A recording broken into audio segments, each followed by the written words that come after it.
Jean-Baptiste Diatta, apiculteur. Je vous souhaite les bienvenus. Puisque je fais de l'apiculture, il y a une ruche dans la mangrove que j'ai mis exprès en blanc. Si vous regardez bien, vous allez la voir. Je l'ai mis juste pour donner des explications à ceux qui viennent de passage. Mais sinon, les autres sont à l'intérieur de la mangrove. On ne peut pas les voir. Et le bâtiment là qui est en face de nous, c'est une extension d'apiculture que je suis en train de faire pour former les jeunes. Pour ne pas, comme ils le font, aller à l'étranger clandestinement. Au fait, l'apiculture que je fais, c'est un travail que j'ai hérité de mon papa, qui était un apiculteur traditionnel.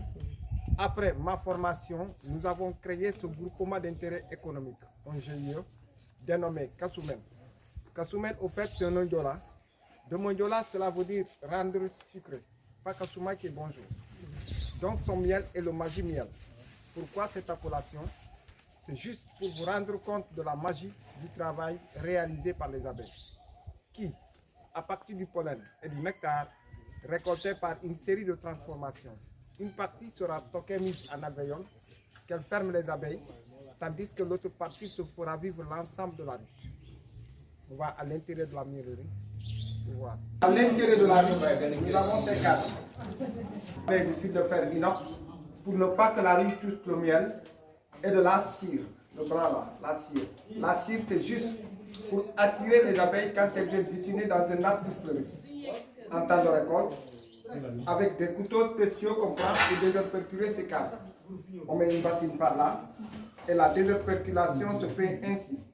Le miel coule liquide dans la bassine. Dans les deux sens, toutefois que les cadres sont déserperculés, on met dans le tracteur. Là. On ferme et on tourne.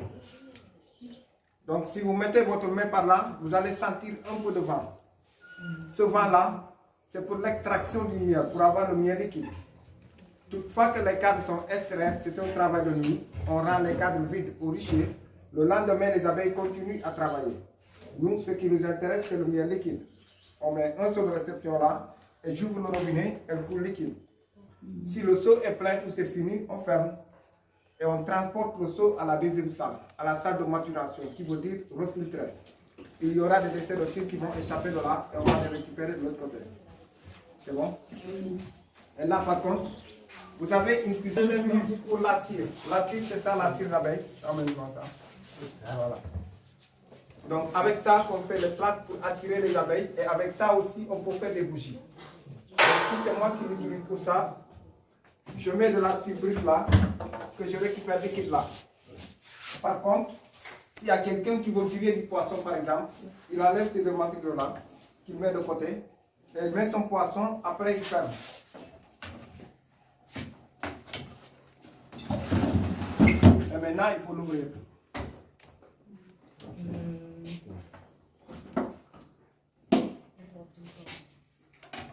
Et on le met dehors.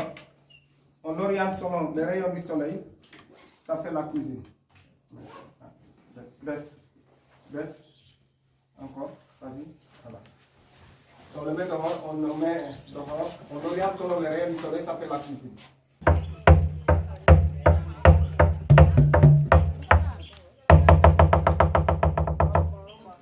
Vous êtes devant un tam-tam téléphonique, communément appelé en Ndiola bombolon. Le tam-tam téléphonique n'est rien d'autre qu'un tronc d'arbre vidé de son intérieur, laissant une fente où à peine faut passer la main. Donc c'est un instrument typiquement traditionnel, c'est le diola. Le diola, prenez ce tam-tam là, utilisez ce tam-tam là pour communiquer, pour véhiculer les messages. Donc à l'époque, quand un message est tombé, quand on veut faire passer un message, c'est avec ce tam-tam téléphonique qu'on fait la communication. Donc aujourd'hui, dans tous les villages, typiquement Ndiola, se trouvent plusieurs tam-tam téléphoniques, dont un est gardé soigneusement pour des cérémonies traditionnelles. Les autres sont utilisés pour les festivités, les danses. C'est les Ndiola après la culture du riz dans les rizières ou dans les champs, il y a des festivités qui sont organisées pour remercier le bon Dieu de les avoir permis de cultiver du riz. Parce que la nourriture de base en Casamance, c'est le riz. Donc, après ces travaux, les festivités de danse sont organisées qui sanctionnent par la lutte et la danse. La danse faite par le tam-tam téléphonique est appelée le comment encore il y a une danse traditionnelle. La danse, comment ça s'appelle? Ekonkon. C'est une danse qu'on appelle Ekonkon. Donc cette danse-là est sanctionnée par la lutte traditionnelle. Chez les Diola, la lutte se fait, tout le monde lutte. Il y a les garçons qui luttent entre eux, il y a également les femmes qui luttent entre elles. Donc aujourd'hui, vous allez dans tous les villages, comme je l'ai dit tantôt, vous trouverez des tam-tams téléphoniques sur toutes les places publiques des villages. Voilà. Chaque génération a une tenue qui correspond à la génération. On ne peut pas aller lutter avec quelqu'un dont vous n'avez pas le même couleur de paille. Voilà. Donc c'est comme ça que les Diola luttent ces œuvres.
Léon Soumaré, j'habite à Igli de Péticheur.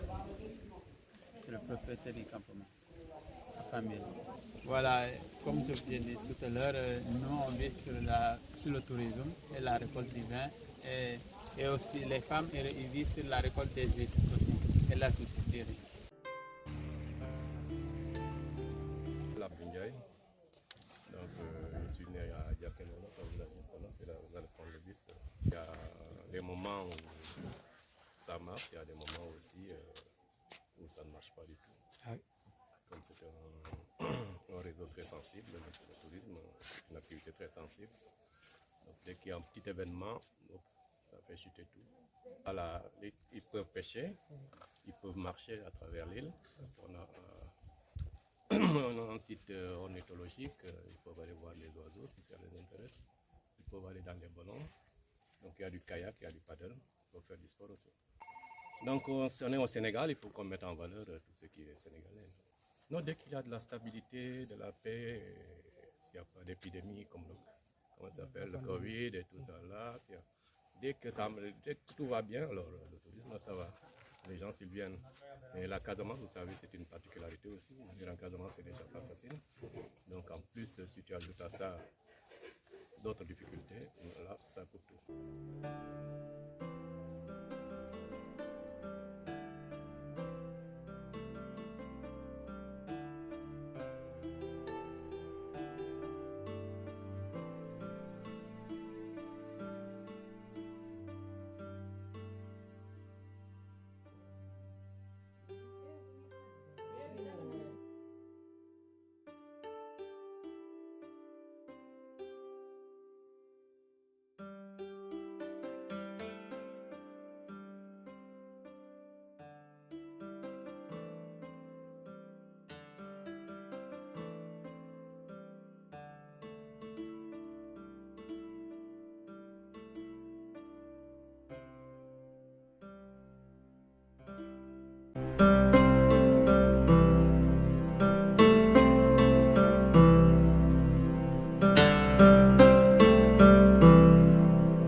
Je disais à Sa Majesté, l'objet de notre visite.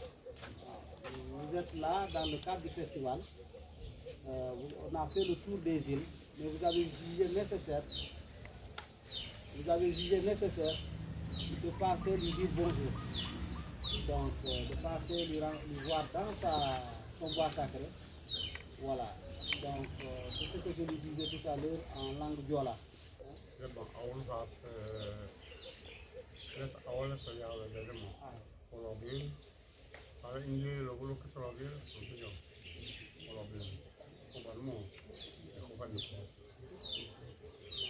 Sa Majesté m'a donné l'autorisation de faire un peu l'historique du royaume. Il a dit que puisque je connais ce royaume, je suis un habitué de ce bois sacré, donc je peux tout de suite faire un peu l'historique de son historique. Voilà. Donc d'abord je fais la présentation. Il s'appelle Sibilou Mbaye Diédhiou, son nom traditionnel. Donc avant il était un citoyen ordinaire comme tout le monde. Donc il a quand même eu à faire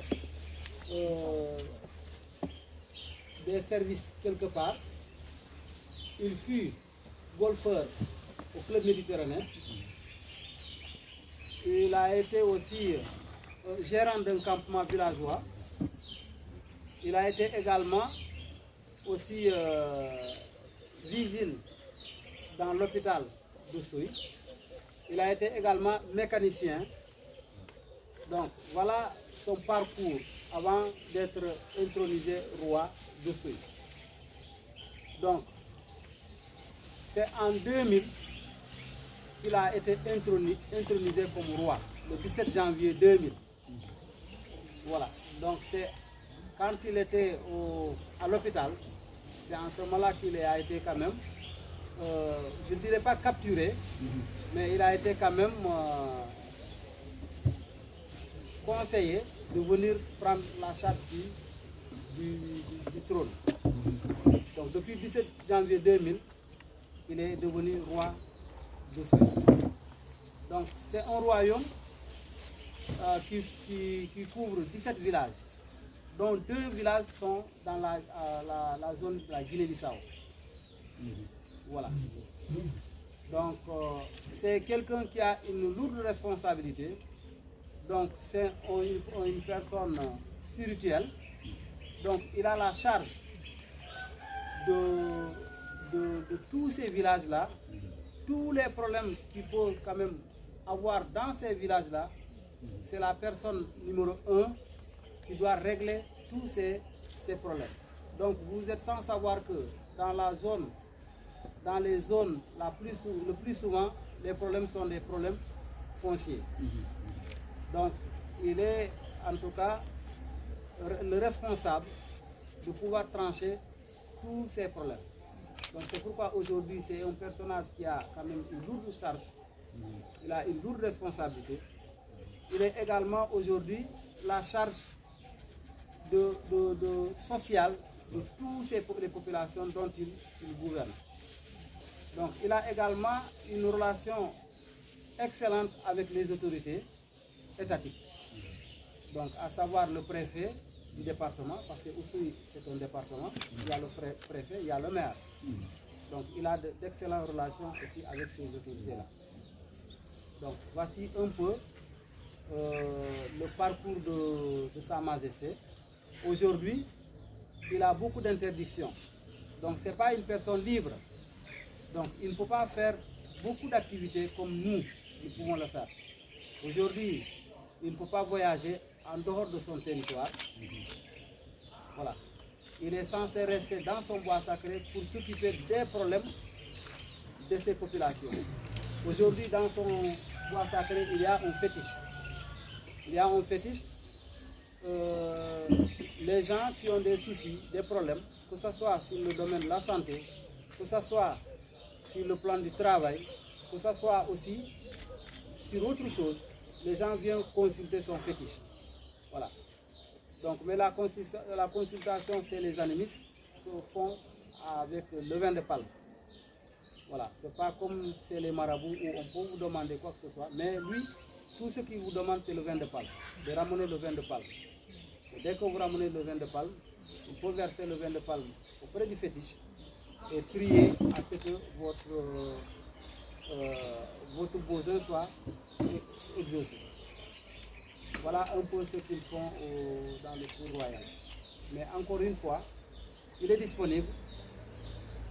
C'est le roi, on ne fixe pas de rendez-vous pour venir chez le roi.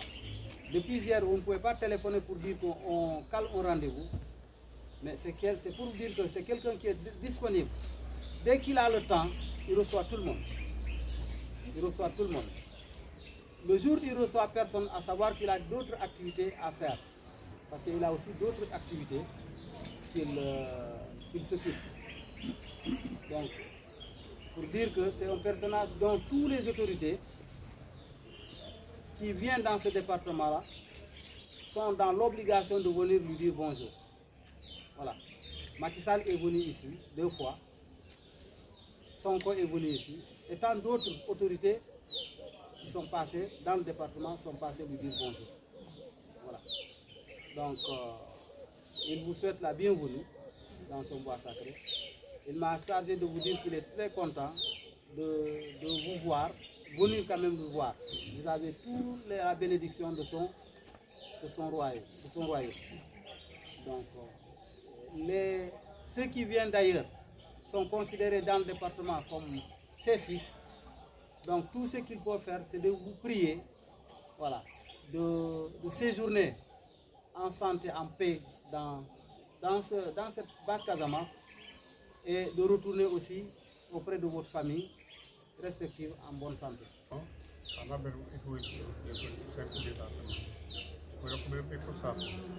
Il a dit que le message qu'il a l'habitude de dire aux politiciens, à tous ceux qui sont passés le voir, c'est de veiller à ce qu'il y ait la paix au Sénégal. Il les a toujours dit qu'ils ne veulent pas voir le sang couler au Sénégal. Donc à chaque fois, il rappelle tous ceux qui ont eu la chance de venir lui voir, de faire tout ce qu'ils font dans la paix. Lui, personnellement, il ne fait pas de la politique, mais il est là pour tout le monde. Voilà. Donc, il est là pour la paix, il est là pour la cohésion. Il est pour tout le monde. C'est pas parce que tu es Diola qu'il doit quand même te supporter, ou bien c'est pas parce que tu es de telle couleur, il est pour tout le monde. Donc, le message de paix, c'est ce message-là qu'il véhicule, qu'il donne à toutes les personnes qui sont passées le voir. En fait, le rouge que s'habille Sa Majesté Serigne Mbaye Dièye, c'est pour permettre aux gens de distinguer le roi aux citoyens ordinaires. Dans tout son royaume, il est formellement interdit qu'on s'habille en couleur rouge. Seules les personnes ayant l'autorisation de porter des habits, ne serait-ce que des princes et des princesses, voire même des reines. Autres personnes, qui soient membres de la cour royale, ne sont pas habilitées à porter cette couleur. Ça symbolise en quelque sorte le sacré en tant que tel, pour essayer de trancher cette chose. Si une fois il y a des bagarres, par exemple deux gens qui se bagarrent, comment est-ce que le roi peut trancher? Avec son balai, le balai a duré 23 ans depuis qu'il est roi, il est avec le balai. Donc il va vivre avec jusqu'à ça, jusqu'à ces derniers instants. Une fois avec le balai, il vient, il lève le balai. Deux fois, les gens sont obligés de se séparer. Si une fois vous refusez de vous séparer, toute une tragédie suivra toute votre progéniture, y compris l'enfant. Et si une fois deux personnes qui se bagarrent, après, ici dans la cour, pour que vous ayez la bénédiction des fétiches de nos ancêtres, il faut que chaque personne a droit à donner 6 bœufs et 6 bidons de 60 litres. Donc si ces deux personnes qui sont concernées, ça fera 12 bidons de 60 litres et 12 bœufs, afin que les fétiches pardonnent. Sinon, c'est une fatalité essentielle. Le bois sacré, depuis des siècles, c'est une tradition que nous-mêmes on a trouvée sur place. Et ils nous ont légué comment est-ce que ça se procède, comment est-ce que nous devons faire pour qu'il y ait la tranquillité en quelque sorte. Et en ce qui concerne l'environnement, parce que nous avons une cohésion avec les autorités étatiques en ce qui concerne les eaux et forêts. Toute personne qui souhaite faire des abattages d'arbres, il est habilité à venir avertir aussi Sa Majesté, aussi au niveau de l'administration. Mais en ce qui concerne, dans ce cas, lui, il est plus éveillé dans ce qui concerne le social. Il est plus social. Par exemple, si toi, il a des rizières que les gens viennent cultiver, les gens qui concernent son royaume, ils cultivent, mais le riz n'est pas destiné à lui, il est destiné à toute personne qui a besoin de se représenter. Certainement, tu n'as pas de quoi animer ta famille, je vais vous demander la plus grande discrétion. Il essaie de faire son mieux pour régler ton problème. Tu as des problèmes, tu n'as pas de quoi payer des ordonnances. Pour certes, tout le monde de ta famille qui est malade, tu viens le voir, il te règle le problème la plus grande discrétion. Donc, quelque chose de ça. Et par contre, lui, il n'est pas rémunéré, il n'a pas de salaire, il se contente de ce que dans les visiteurs qui passent, certes, l'argent qu'il prend aussi donner aux gens. Il est formellement interdit que quelqu'un vienne demander au roi, j'aurais besoin de tant, et il dit, je n'en ai pas. Même si ça lui reste un seul souffle, il est obligé de le faire.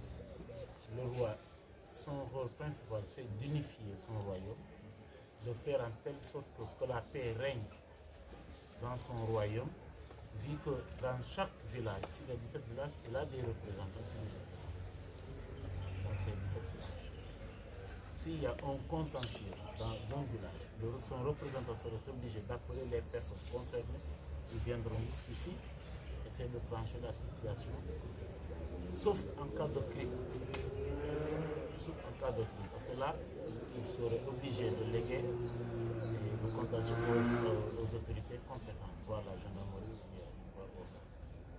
Là, il n'y a pas de problème. La question qui se pose est de, pour être roi, ce n'est pas une élection ni un vote.